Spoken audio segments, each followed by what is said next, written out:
Olá pessoas, Rafa Lanz aqui, vamos lá para mais um capítulo do nosso Diário Visual. Infelizmente essa edição tem umas novidades não tão boas, mas fica aqui comigo para saber de tudo, porque eu espero vocês aqui para continuar acompanhando a leitura do nosso Diário Visual. Só que antes da gente continuar esse capítulo, eu vou pedir o de sempre. Dá um pulinho aqui embaixo, se inscreve no canal, deixa aquele like, ativa as notificações e vamos lá.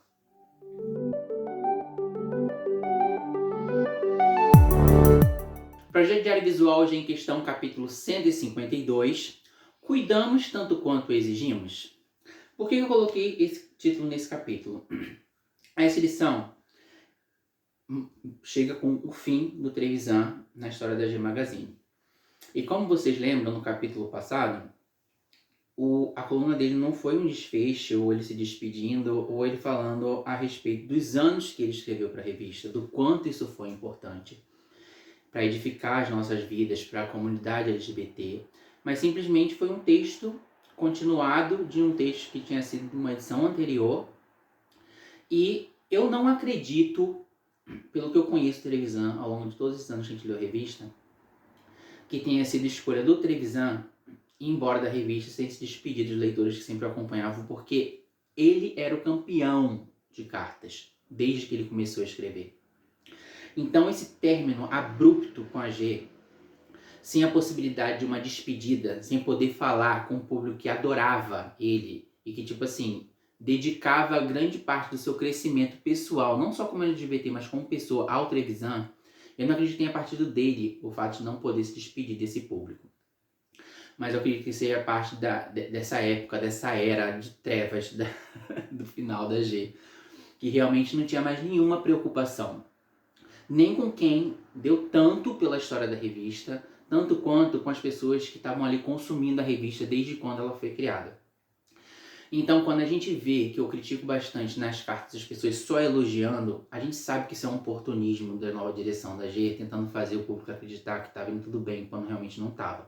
A revista estava realmente caminhando para o fim, e o pior não é o fato dela estar caminhando para o fim, é caminhando para o fim de uma forma oportunista, e aí sim se aproveitando cada vez mais do Pink Money para vender produtos, para vender empresas, e não se preocupando mais com a nossa vivência, que foi uma coisa que realmente deu vida a G no começo de tudo, e que me inspirou a criar esse canal, e que infelizmente é uma coisa que não me dá mais ânimo, porque o que estimulou muito foi quando eu e o Rafa, a gente começou, vocês já acompanham o canal desde o começo, quando a gente começou a ler a revista, ter tantas matérias, não só colunistas, mas a preocupação de escritores pesquisarem sobre os assuntos para fazer com que a nossa mente se expandisse a respeito de todo esse universo, para a gente entender a nossa representatividade, nossa sensação de pertencimento.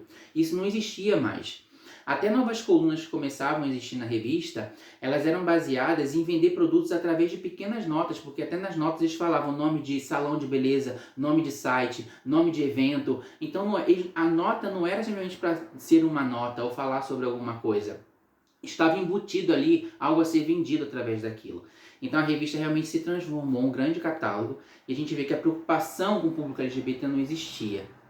Os famosos já não existiam mais na capa há muito tempo, e até os rapazes que posavam estavam atrelados a esse meio empresarial. Então a revista já não tinha mais perda, nem preocupação com o público LGBT. Era tudo uma permuta, era moeda de troca. E eu sei que nessas moedas de troca um monte de gente ficou no prejuízo, porque existem diversos processos abertos contra a G Magazine desse final aí, porque as pessoas acabavam não recebendo. Enfim, vamos lá só para ver o que rolou nessa edição. Antes de mais nada, se vocês quiserem saber qual é a relação do João Silvério Trevisan com a G, confira a nossa entrevista com ele, que o Rafa vai deixar ali. Vou deixar o linkzinho aqui, para vocês darem um pulo lá na nossa entrevista que a gente teve com o João, que pelo menos dá aquela sensação de tipo assim, do trabalho dele, da responsabilidade, do carinho, do cuidado que ele sempre teve com a G, e infelizmente nos últimos tempos da G Magazine eles não tinham mais preocupação nem com o público, nem com as pessoas que tipo, ajudaram a construir a história do que a revista se tornou. E quem sabe os artigos do Trevisan da G não viram um produto, né? Se vocês quiserem conferir, vai lá na entrevista. Pois é, que o Trevisan fala a respeito disso, que ele tem um sonho a respeito das colunas que ele escreveu pra G. Dá um pulo lá na entrevista pra vocês saberem qual é esse sonho dele. O recado, mais um recado do editor da revista, falando a respeito do que ia rolar, dos ensaios de capa, dos ensaios de desejo, o que eles iam estar falando na edição. O Mundo G vinha com uma nota no Atacados e Glamurosos. Um pouco de dificuldade de ler, porque, como eu falei para vocês, que a editoração e a diagramação da revista mudou, eles não tinham mais fidelidade com fonte, com nada, então usam até umas fontes que têm difíceis de legibilidade, umas cores que não se conversam ao longo da revista toda. E estavam falando a respeito do personagem do Alexandre Borges e da Cláudia Raia, que era da novela das Sete, que ele era um homem que era casado com ela, mas tinha toda aquela características do homem afeminado, né, mas que ele era heterossexual. Eu realmente não entendo muito da problemática dessa novela na época e o que eles quiseram passar a respeito dessa leitura, a respeito desse heterossexual que se assemelha a um homossexual, mas que tem uma vida hétero, enfim. Teve também, para vocês terem uma noção, falando sobre um site de surf, uma coisa que não tem ligação nenhuma com a comunidade LGBT. Tinha uma foto aqui do Rafael Silva, que foi capa da revista, mas falando a respeito que o Brasil era o país que mais fazia operação plástica no mundo. Também não tem correlação nenhuma, porque o rapaz ele era personal trainer e ele vendia uma vida saudável, então usaram uma foto qualquer para falar sobre um assunto qualquer. E também falou sobre a respeito do lançamento do livro do Rick Martin, né? Que mais uma vez parece uma campanha publicitária, porque tipo, vendendo livro. O Joey Manganiello estava fazendo bastante sucesso na série True Blood, então estamos falando aqui sobre o abdômen mil dele. Porque tipo assim, né? É só isso que a gente se preocupa. Não tinha nada mais importante acontecendo no Pois mundo. é. E tiveram outras notinhas também no o Babado do Mês, falando diversas fofocas, tipo fofoca tipo contigo mesmo, tipo não tinha nada envolvido com o mundo LGBT. E na saída do Trevisan, a gente vê que uma pessoa que acabou aparecendo aqui, novo colunista, foi o Evandro Santo, e o coluna dele era o Pior Já Passou. E agora, nessa coluna, ele falou por trás de um Gogo Boy, também bate um coração. Ele falando a respeito da gente humanizar Gogo Boys. Ai, gente, eu tô falando sobre essas coisas, eu fico pensando vocês aí do outro lado, tipo, caramba, a revista teve temáticas tão profundas e agora a gente tá falando sobre essas coisas, tipo, tão, meu Deus, o que é isso? Vocês rindo, vendo... Chamaram até a ambulância. Pois é, chamaram a ambulância. Vocês rindo aí do outro lado, tipo, sobre o que o Rafael tá falando. Mas enfim, nessa primeira coluna dele de estreia, o Ivan tava falando a respeito da humanização dos Gogo Boys para as pessoas não enxergarem eles só como objetos. E lendo a revista, tentando tirar algo de positivo dessa coluna, eu acho que o Rafa a gente acabou chegando à conclusão que para o trabalho que ele se propõe, eles são objeto de desejo, eles são fantasia. E eu acho que não tem nada a ser humanizado ali. São pessoas que a gente está vendo para atender o fetiche dentro daquele ambiente ao qual eles estão trabalhando. Eu acho que o ambiente de humanização deles é quando eles estão fora do trabalho deles, onde eles tipo, têm os seus segundos trabalhos, que eles têm contato com família, seu dia a dia, academia, e ali se constrói a humanidade dessas pessoas. Eu acho que quando eles estão no ambiente de trabalho deles, eles são realmente objeto de fetiche, e eu acho que a única coisa que a gente pode humanizar é entender que são seres humanos e que a gente tem que saber respeitar o espaço de cada um, independente do que eles estão se propondo a fazer. Mas a parte da humanização da vida dos Gogo Boys, eu acho que fica realmente para a vida real deles e não para a vida de fantasia, que é o trabalho que eles exercem nas boates. Queria colocar uma observação aqui como uma pessoa que gosta de ler. Essa página me deu muita dor de cabeça para ler, porque essa ideia de colocar uma foto por trás das letras, quando a letra passa por baixo do sovaco da foto, que é preto, eu não sei se é M, se é R. Ai, gente, eu sou designer e eu falei para vocês que o negócio estava bem complicado, mas a diagramação da revista tá uma coisa horrorosa. Um monte de página parece flyer de boate, e daí pra frente é só assim mesmo, não tem fidelização com tamanho de fonte. Tem página que a fonte está pequena, tem página que eles botam a fonte quase do tamanho da página inteira. Enfim. Se vocês lembram das revistas do começo, parece que a revista andou para trás, o negócio tava ruim, parece que piorou. Tava ruim. Agora parece que piorou. E porque eles começaram a fazer coisas que eram erros amadores de diagramação lá do começo da revista. Vocês já viram que aquilo não funcionava naquela época? Que dificultava a leitura, que não deixava a página clean para ter um ar mais sofisticado da revista? Como é que você volta para isso, sabe? A gente vendo que a revista realmente estava num momento de retrocesso. Agora a pergunta do Rafa vai ser meio técnica dessa vez. A gente vive num mundo de mídias sociais e a gente entende que a preocupação com o visual e a comunicação visual é cada vez mais importante para o sucesso. Você acha que essa derrocada da G em relação a isso representava já o fim da revista? Para mim já representava, porque já não tinha mais preocupação profissional. Você via que, certeza que a pessoa que estava ali, eu vou falar, ele faleceu esse ano, foi o Vander Rodrigues, que ele era ele já foi capa da revista, ele trabalhava como fotógrafo para a revista também. E eu não vou culpar só ele por isso, porque eu acho que dá pra ver pela parte que eles falam, as pessoas que trabalhavam na revista, que estava tendo acúmulo de funções.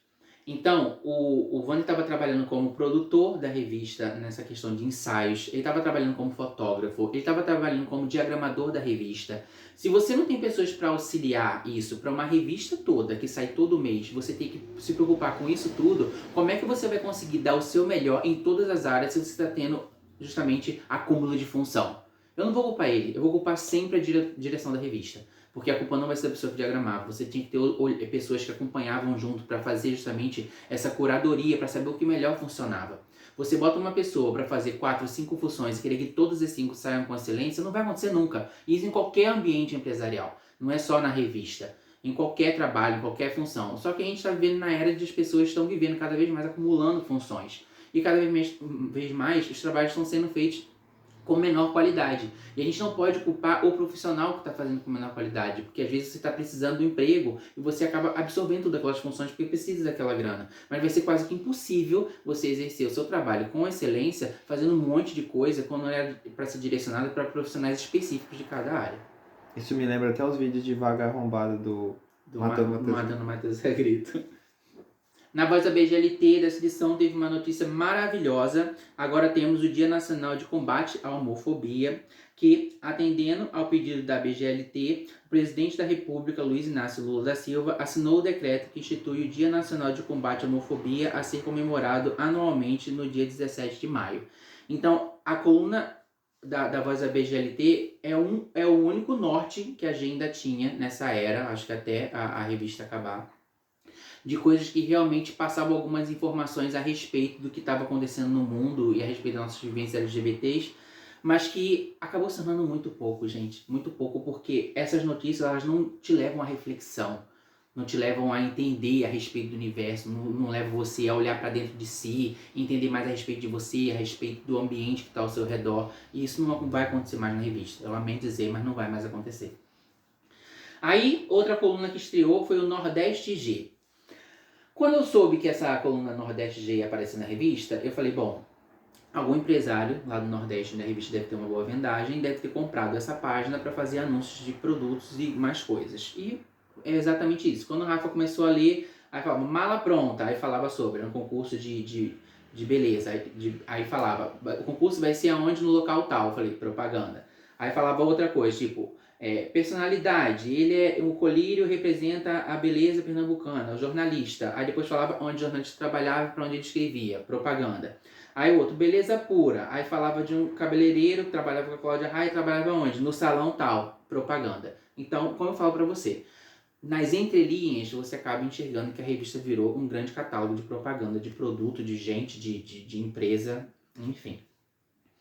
No comportamento, o voto LGBT estava falando sobre os possíveis candidatos à presidência e falando a respeito do envolvimento de cada um deles envolvendo, né, a comunidade LGBT, e nenhum deles se mostrando, tipo assim, totalmente contra, tipo assim, não, eu sou pró-LGBT, sabe?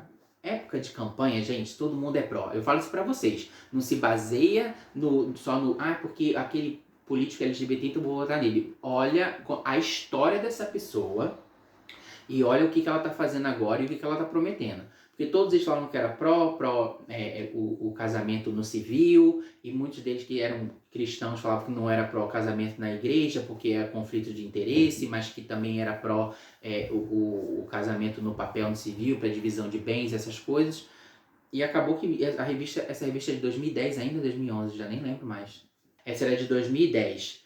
Então foi em 2011 só que acabou saindo e acabou vindo, não foi de nada presidencial, não acabou vindo também, não virou lei até hoje, acabou vindo, como eu já falei em outros capítulos, do Sérgio Cabral, que era governador do Rio de Janeiro, que estava realmente lá lutando em prol de que isso saísse, acabou saindo segundo uma ordem do STF, que até hoje isso não virou lei no nosso país. Logo depois teve a entrevista com o André Arteste e o Gustavo Leão, porque estavam fazendo um casal gay na novela. E o personagem de um deles acho que morre logo no começo da novela e fica na iminência do personagem do André Arteste arrumar um namorado durante a novela. Entrevista vazia, entrevista ruim. Ai, gente... Sabe o que mais me chamou a atenção nessa entrevista? Que o André provavelmente tinha 1% de gordura corporal. Porque eu tinha o maior crush no André nessa época que ele fazia novela.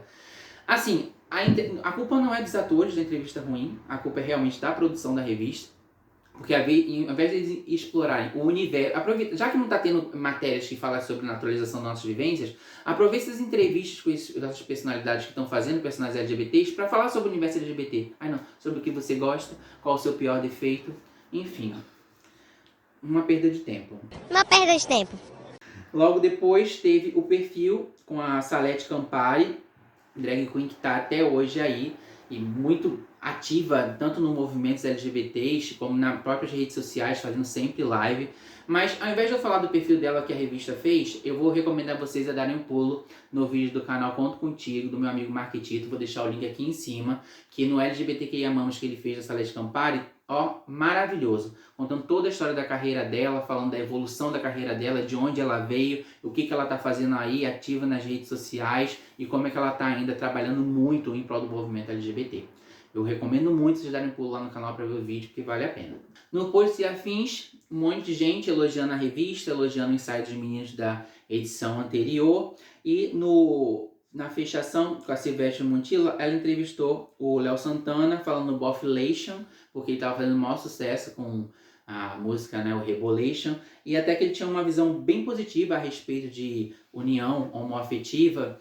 E perguntou para ele, né, o que ele pensava a respeito do casamento, e ele falando que as pessoas têm o direito a serem felizes e a viverem seu livre-arbítrio, ninguém tem o direito de julgar a realidade de ninguém, que muito mais feliz seria uma sociedade onde as pessoas se preocupassem com seus próprios problemas e buscar sua própria felicidade e permitisse que as pessoas fossem felizes buscando suas felicidades também. Agora a gente chega nos ensaios, só que antes eu vou pedir para vocês darem um pulo aqui embaixo, se inscrever no canal, deixar aquele like, ativar as notificações, porque o desejo dessa edição foi Marcos Dredd, que eu não acredito que seja o nome dele, porque não é porque ele tem um dread enorme no cabelo que o nome dele é Marcos Dredd, provavelmente deve ser um nome artístico, não encontrei por onde ele anda, mas infelizmente, como a gente está aqui para criticar, já que quando a revista falava coisa boa a gente falava bem, quando ela dava coisa errada a gente tem que falar também, e a revista usa o termo mulato de 24 anos. Gente, a revista, o editorial a gente já vê que não estava com preocupação nenhuma. E você conseguir uma representatividade preta para estar posando para a revista e você usar um termo racista para expressar essa pessoa como se isso fosse positivo, isso é de um erro assim que não deveria mais estar acontecendo no meio editorial. Porque o termo mulato é um termo muito racista. Já se sabe muito bem, pessoas que têm conhecimento, ainda mais pessoas que trabalham com mídia, pessoas que trabalham com entretenimento, pessoas que trabalham com jornalismo, deveriam ter conhecimento a respeito dessas coisas para isso não acontecer. Porque não tem como você estar tentando representar toda uma parcela da sociedade, colocando ela para posar para a revista, fazendo com que ela seja apreciada pela população, pelas pessoas que vão consumir a revista, e usar um termo racista para se expressar sobre essa pessoa. Mais um dos atos falhos que estavam acontecendo. E a gente tem que acabar nem pensando muito a respeito disso, porque já é entendido que a revista estava nesse caminho dessa falta de preocupação em diversos aspectos.